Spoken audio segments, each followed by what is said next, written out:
Welcome to the Jill on Money Call of the Week. If you would like to get on the air with us, all you have to do is send us an email.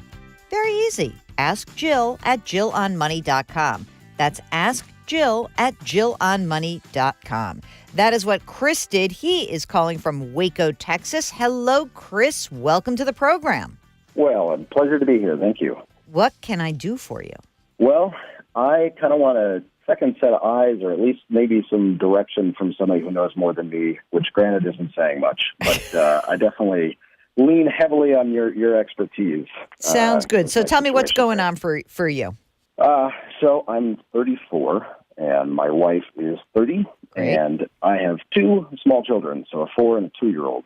And so we made the decision when our first was born for her to stay home. So for us, my wife was a teacher, and I work in IT, and so we had a good cash storage on hand at the time, and so that was part of our decision was like, well, I would love for you to stay home and, not have to do daycare and do that. And I'd love for you to be there with them, and she was on board with that.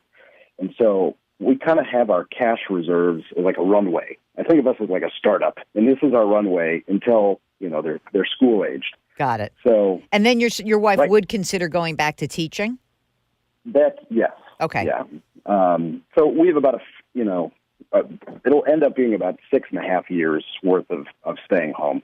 Mm-hmm. So right now our liquidity, we have $166,000 in cash. That's just sitting in a savings account at 2.1% interest, which I know is certainly better than it used to be, but it's not an index fund either. So, right. But I really love that stability.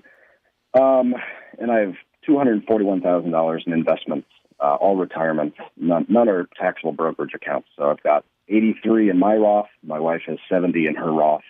And my 403B through work, I've got $75,000. And then she has a teacher retirement through her old work that's sitting there that I was going to roll over into a 401k for her, but she's going to go back to teaching, so I just kind of left it there. Yeah, I mean, if you're going to go back for sure, keep it in the pension system. How many years does she have in the system? She's got, I think, 4 or 5, so Great. It's still pretty green. Okay, but still, that's like not nothing. It's not 3 months or a year, right? So no. Okay. Yeah, no, definitely not nothing. Good. Okay, how much do you earn, Chris? So I make about 60 from my regular job, and then I have a side hustle that I get about 30 a year on. So in total, I bring in about 90. Okay. So let's just talk about the contributions that you're making out of this $90,000 total. So the 60, you have to pay your health insurance for the family. How much are you putting into your work retirement plan? Prior to setting up this call, I was doing $750 a month. But then I was like, she's probably going to tell me to put in more. So I upped it to $1,000. Nice. So it'll be, starting now, will be $12,000 a year. Previously, it had been $9,000. Okay. My work has an amazing benefit that they do a 10.8% contribution regardless of what you put in. Come on. Yeah. So wow. That's, so I'm a big fan of that. And so we have no debt. I have no credit card debt, no student loans. We both own, our cars we own outright. But I do definitely have a mortgage for sure. How much is your house worth? So my house is worth about $480,000. I bought it for $420,000 a year and a half ago. How much is remaining on the mortgage right now? $251,000. Oh, good. What's interest rate? Interest rate's 4.25%. Okay, fine, no problem. And let me just ask you something. I know you just started the $1,000 a month, but how's your cash flow? We max out our Roths, by the way. Oh, and you both do a Roth, so that's good. So that's $6,000 First each. step, January 1, Okay, so that's a lot of money you have going towards retirement. How's the cash flow on all of this? Cash flow is, we're definitely burned into our liquidity runway. So, I mean, between the 90 I bring in, I would say we're spending, probably 80. I love the idea of like the FIRE movement, and I love the FI part, but we also enjoy nice stuff. And as much as I'd love to, hang it up and live off my blog about avocado toast or whatever these people are doing. That's good. My forum for foosball enthusiasts and Google AdSense. But I I enjoy my job and I enjoy the stability that comes with it. So we're not as frugal as perhaps we could be, but I'm kind of okay with that. Yeah, totally. So when you look back, let's look at 2018 for a second. How much money did you spend out of that cash reserve? Was it 20 grand? Was it more or less? What do you think? Yeah, it was actually, when I ran all of my numbers, I think we were at like 26 that we ate into it. All right, fine. So that's fine, 26 grand a year. And you got to do it for, is it 3 or 4 more years at this point? I got 3 more years. 3 more years. So, all right, so 80 grand, we'll call it ish, will come off the top. And that will still, by the time she goes back to work, you'll have, I don't know, maybe you need a new car, you need a repair or something. You'll have 80 grand in cash reserves. And then when she goes back to work, how much will she be earning? So being a fifth-year teacher, she'll be probably just a little bit north of 50. Okay. I'm looking at this. This all looks like a very good story. I like the idea that you built up your cash reserve in advance. I think that's one of the hard things for me to explain to a lot of people who are having kids. So parents and grandparents always try to say this, but kids don't listen. But, you're going to want a bigger cash reserve fund. As you said, 2%, 2.1%, not great, but it's there. It's solid. And since you know you need it, it really is important. So great all around so far. This is a good story. So when she goes back to work, probably you won't need to dip into your cash reserves anymore. Right. She can also keep contributing to her retirement account, kind of gets you back to where you were. And you're fine with the side hustle. In other words, it's not like you want to say, when she goes back to work, I give up the side hustle. You're going to keep doing that? No. Yeah. So my side hustle, I'm actually a voiceover actor, and so I've been doing that since 2002. Mark likes the voice. Mark likes your voice. You know what? Maybe we'll get our voiceover guy to get a little run for his money. We'll give Chris a little bit of a few shekels on the side. You're listening to Jill on Money. Nice. With Jill Schlesinger. Yes. Welcome to the show. I like Put that. your money to work. I like that. Sounds so good yeah. to me. All right, now let's get back to questions at hand. What can I do for you? Well, I just wanted to know what are some better, if there are better strategies, to have that money sitting. And I am very risk averse, obviously, because this is our, this is what we're dipping into as our lifeblood. So it's not like, oh, this is play money. But I don't know if there are better strategies I could tweak or numbers that, like, well, you're doing this okay, but let's really optimize. I think you're doing. Let it grow as well, or no. I mean, I think chill. I think chill. The cash reserves are fine. I mean, look, you can always go to checkout where you might get better rates. Okay, so maybe there's a chance for you to go check out and see, like, let me compare my rates. But in essence, we don't want cash reserves to be invested. So I really don't think that's a good idea. I mean, I guess there could be a case that you could put some of the money in a longer term CD, but even that, I like access to my cash. I really do. Yeah. So I'm not really focused on that. I am focused on kind of the game plan, which looks really smart. And I am focused on the kids.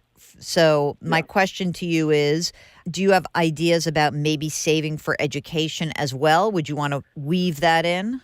Well, so what's handy, and again, part of why I really do like my job is they actually get free tuition for college, and then also at about 200. So I work at a university. Yeah. And so they get free tuition, and then also at a consortium of about 200 other schools that all participate in Okay. tuition Do not exchange. leave that job. Did I mention that? Do not leave that job. That is a great job. I will be dead in the cold, cold ground before they pull me out of here. That's right. Okay, good. So what about where are you invested? Well, let's do a little investment stuff, because maybe there's some help we can give you with that piece of it. Tell me about brokerage that. accounts, and I don't know if I should at this point. No, not necessarily. I mean, right now you are not investing outside of retirement. So let's start with your employer-based plan. What are some of the investment options in there? What are you using? So I have everything through Vanguard. So TIAA is the one who manages everything. Mm-hmm.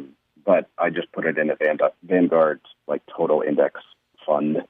And that's it. That's my, the 75 that's in there is all in VINIX. Okay. Vanguard index fund. Okay. So you're just one fund, all stocks, rock and roll.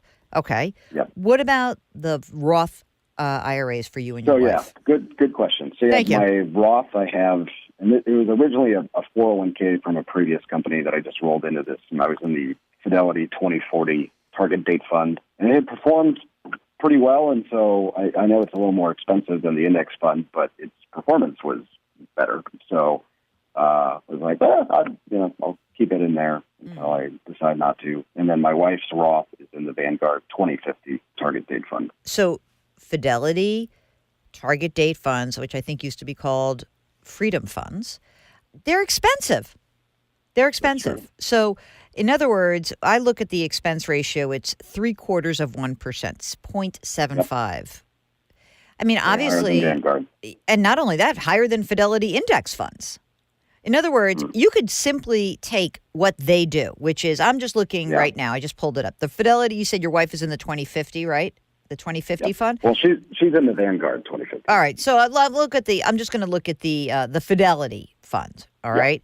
So if I That's look the bigger at of the two for us, so. Okay, so 75 basis points, 0.75%.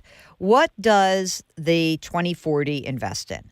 60% domestic equities, meaning there's 60% or 61% in the Fidelity 500 fund, okay? Then 31% is an international stock fund, and 7% is a bond fund. You could do the same thing. You would have probably the exact same performance as they have simply by having... Way cheaper. Yeah.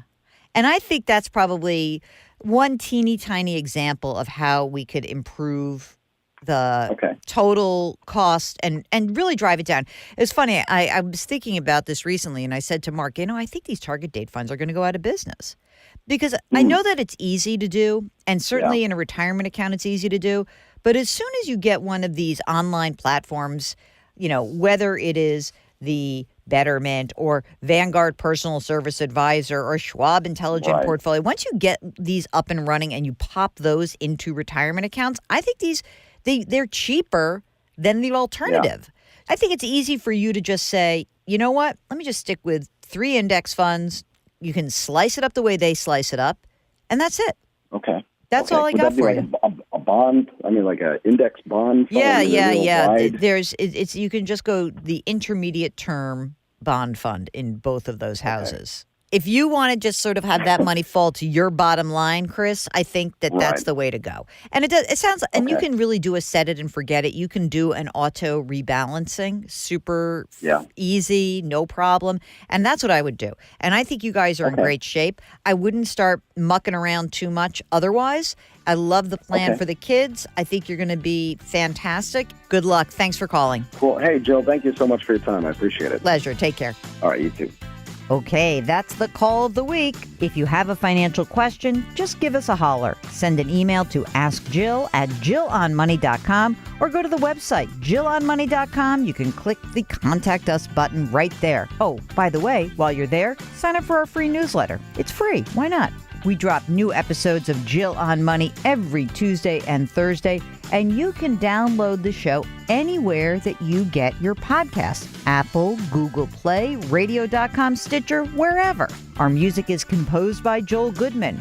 Mark Talercio is our executive producer. We're distributed by Cadence 13, and our show is presented by Marcus by Goldman Sachs. See you next week.